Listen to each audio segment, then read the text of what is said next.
Assalamualaikum warahmatullahi wabarakatuh. Perkenalkan, kami dari kelompok Mark Zuckerberg ingin mempresentasikan materi teks cerita inspiratif.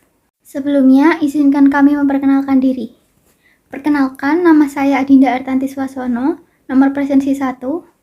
Perkenalkan, nama saya Citra Nunisa, absen 8. Perkenalkan, nama saya Nafisa Zain, nomor absen 20. Perkenalkan, nama saya Rizky Anasya Putri Argaini, nomor presensi 24.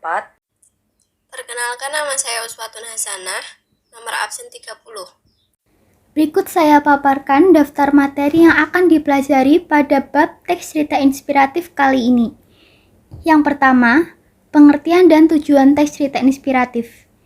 Yang kedua, ciri-ciri teks cerita inspiratif.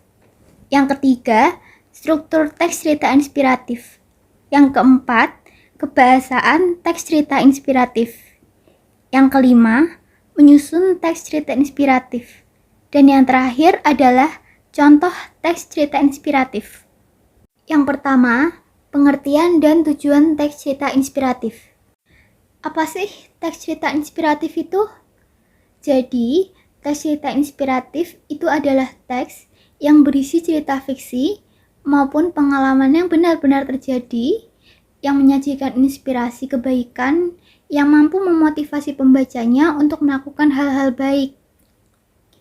Tujuannya adalah untuk memberi inspirasi kebaikan kepada banyak orang.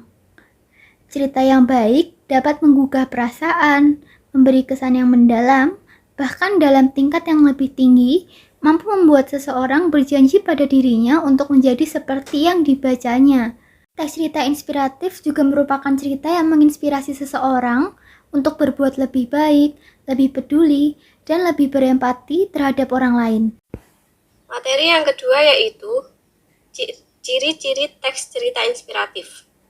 Ciri-ciri teks cerita inspiratif yang pertama yaitu biasanya teks inspiratif menjelaskan atau menceritakan kisah sukses seorang tokoh. Yang kedua, menceritakan perjuangan hidup seseorang untuk menaklukkan tantangan dalam hidupnya. Dan yang terakhir yaitu menyampaikan hikmah atau pelajaran dari kisah hidupnya. Yang ketiga adalah struktur teks cerita inspiratif. Struktur teks inspiratif mempunyai 5 bagian. Yang pertama, orientasi atau pengantar cerita. Yang kedua, perumitan peristiwa atau kisah tokoh dan peristiwa menuju puncak konflik. Yang ketiga, komplikasi, puncak atau inti cerita tempat kisah yang menjadi inspirasi. Yang keempat, resolusi, peristiwa yang menyadarkan tokoh tentang kebaikan atau penyelesaian konflik. Yang kelima, koda, penutup cerita, simpulan pesan moral. Yang keempat, ada kebahasan teks cerita inspiratif. Yang pertama, menggunakan kata keterangan yang menunjukkan tempat, waktu, tujuan, dan cara. Keterangan tempat berfungsi untuk menunjukkan lokasi atau wilayah pada cerita. Contohnya yaitu di, ke, dari, pada, dan sejenisnya. Keterangan waktu berfungsi untuk menyusun kejadian atau peristiwa secara kronologis. Contohnya abad lalu, kemarin, sekarang, lusa, besok, dan sejenisnya. Keterangan tujuan berfungsi untuk menunjukkan informasi atau maksud. Contohnya untuk, supaya, agar, dan sejenisnya. Yang terakhir, keterangan cara berfungsi untuk menunjukkan langkah atau tahap. Contohnya dengan, secara, dan dengan cara. 2. Menggunakan kata penghubung atau konjungsi. Konjungsi atau kata penghubung berperan penting untuk menjadi jembatan antar dasar kalimat dalam suatu kalimat majemuk. Beberapa konjungsi yang sering digunakan dalam teks cerita inspiratif antara lain: 1. Konjungsi pertentangan. Contohnya tetapi, namun, walaupun, meskipun, dan sekalipun. 2. Konjungsi konsekuensi. Contohnya dengan demikian atau maka. 3. Konjungsi akibat. Contohnya akibatnya atau oleh sebab itu. 3. Menggunakan kalimat majemuk. Terdapat dua jenis kalimat majemuk yang digunakan dalam teks cerita inspiratif, yaitu majemuk setara dan majemuk bertingkat. Yang pertama, majemuk setara. Kalimat majemuk setara disebut juga kalimat majemuk koordinatif. Struktur kalimat di dalamnya terdapat paling sedikit dua kalimat dasar dan masing-masing dapat berdiri sendiri sebagai kalimat tunggal. Kedua, kalimat majemuk bertingkat.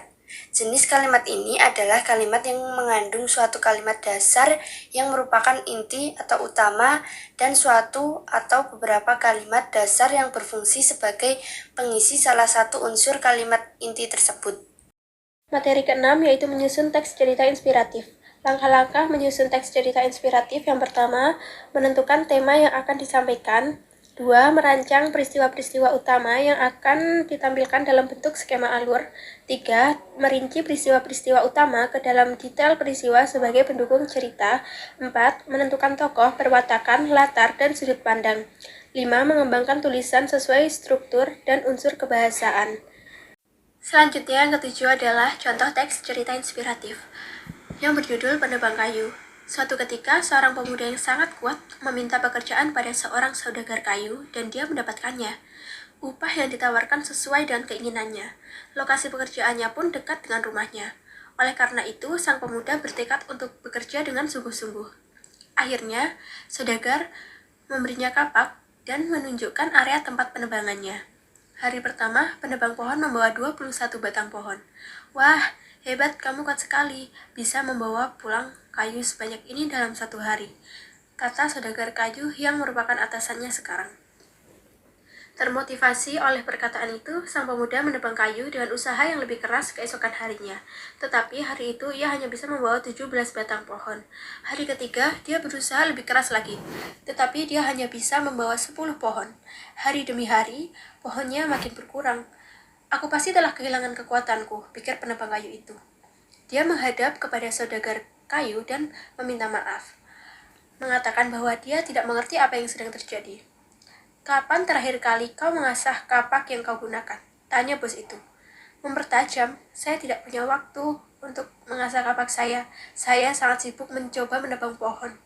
Terkadang, bekerja keras saja tidaklah cukup untuk mencapai kesuksesan. Kita juga harus bekerja dengan cerdas. Pemuda itu sebetulnya memiliki potensi yang hebat untuk memotong kayu. Sayangnya, ia tidak memiliki sikap yang tepat untuk dapat berhasil dalam tugas khusus ini. Melalui kerja keras dan sikap yang cerdas, tidak ada yang mustahil dalam hidup ini.